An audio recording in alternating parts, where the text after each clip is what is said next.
이재명 대통령님께 드리는 편지. 안녕하세요, 대통령님.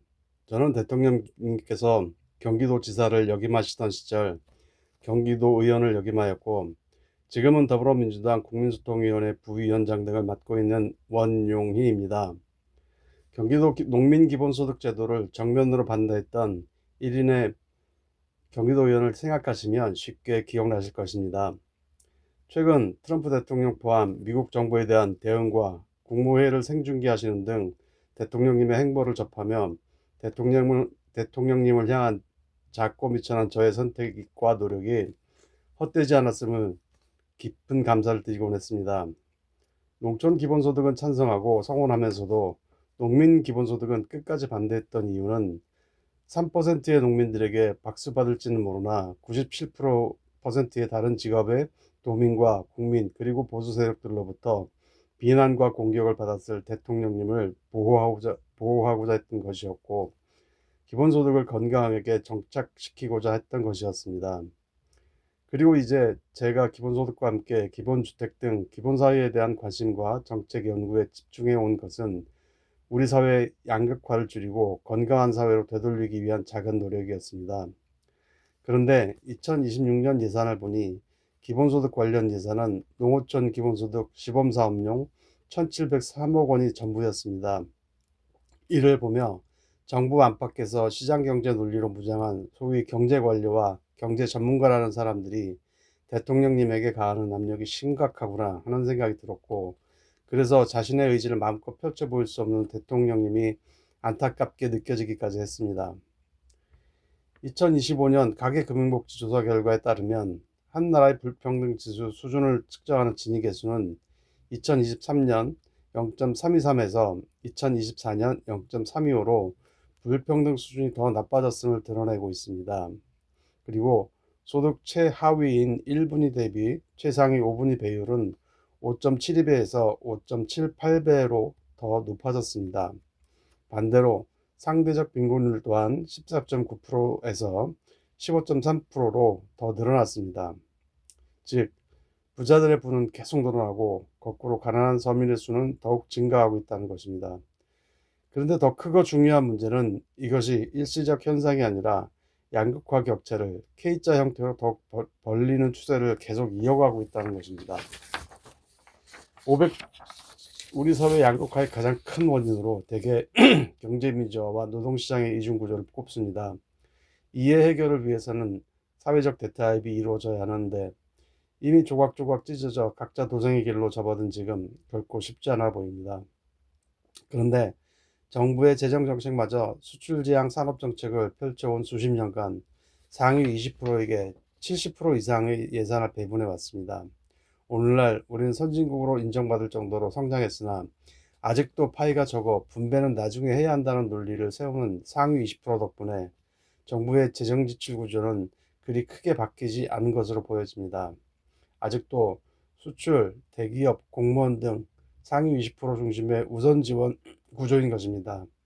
내년 예산 역시 728조 원 중 적어도 500조 원 이상이 상위 20%, 즉 공무원, 공기업, 금융기관, 대기업, 중견기업, 자산가 등등에게 배분되는 것으로 추정됩니다. 예산과 관련 사업의 옳고 그름, 좋고 나쁨, 최종 시행자 등 가치 의미 부여 등을 1차적으로 누구의 떠나서 1차적으로 누구의 지갑으로 들어간지만 건조하게 본다면 민생 지원의 최후 보루인 보건복지부 예산마저 137.6조 원 중 40.3%가 공무원, 군인, 사학연금 등 공적연금으로 배정되어 있고, 의사, 병원, 바이오, 제약 산업에게 돌아가는 보건의료 건보 등의 예산이 13.8% 배정되어 있습니다. 즉, 보건복지부 예산의 절반 이상이 상위 20%의 주머니를 채워주고 있는 것입니다. 보건복지부마저 이러하다면 다른 부처 예산과 사업은 더 말할 필요도 없을 것으로 보입니다. 양극화를 심화시키는 경제민주화나 노동시장의 이중구조 문제를 하루아침에 해결할 수 없다면 기본소득이라도 확대해 주시길 간곡히 요청드립니다. 그 이유는 하위 80%의 서민들의 우리나라 세수의 대략 50%를 책임지고 있기 때문입니다. 직접세와 간접세 비율이 대략 5대5입니다. 심지어 국세청 자료에 따르면 간접세 비율이 2009년에는 51.1%, 2010년에는 52.1%로 상승했습니다. 그런데 그 뒤로 국세청이 간접세 비율을 공개하지 않는 것으로 보아 간접세 비중은 그 이상일 것입니다. 그리고 그 대부분 하위 80% 서민들이 자신들도 모르게 납부하고 있습니다. 그렇다면 과연 하위 80% 서민들은 자신들이 낸 세금만큼의 혜택을 받고 있는지 궁금해집니다. 아무리 봐도 잘해야 전체 예산의 15% 내외 정도를 복지와 고용 등으로 배정받는 것으로 보여집니다. 따라서 기본소득의 확대는 시혜가 아니라 서민의 주권을 지켜주는 일이 될 것입니다. 물론 어떤 정부 관료들은 지역사랑 상품권 사업비로 1.115조 원 책정했으니 최소 그 10배인 11.5조 원만큼의 재정지출 역할을 한 것이고, 내수시장에는 15조 원이 풀릴 테니 2025년 소비 쿠폰 예산 13조 원과 유사한 경제 효과를 창출하는 것이라 말할 수도 있습니다. 하지만 기본소득과 지역화폐 정책은 근본적으로 다르다 생각합니다. 지역화폐는 명확하게 경제정책입니다. 이를 통해 소상공인과 자영업자들로 이루어진 지역시장에 활력을 불어넣을 수 있습니다. 하지만 분배 효과는 적을 것으로 판단됩니다.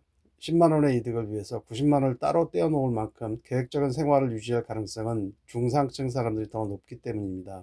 실제로 단순한 지역화폐는 공무원, 공기업 관계자들의 활용률이 가장 높은 것으로 보여집니다. 대통령님께서는 기본소득은 복지정책이 아닌 경제정책이라는 말을 잘 아시고 계실 것입니다. 이것은 경기도의원 시절 제가 처음 만들어낸 말입니다. 이후로 옆에 있던 경기연구원 박사가 사용했고, 그 다음 대통령님께서 자주 쓰셔서 유명해진 말입니다.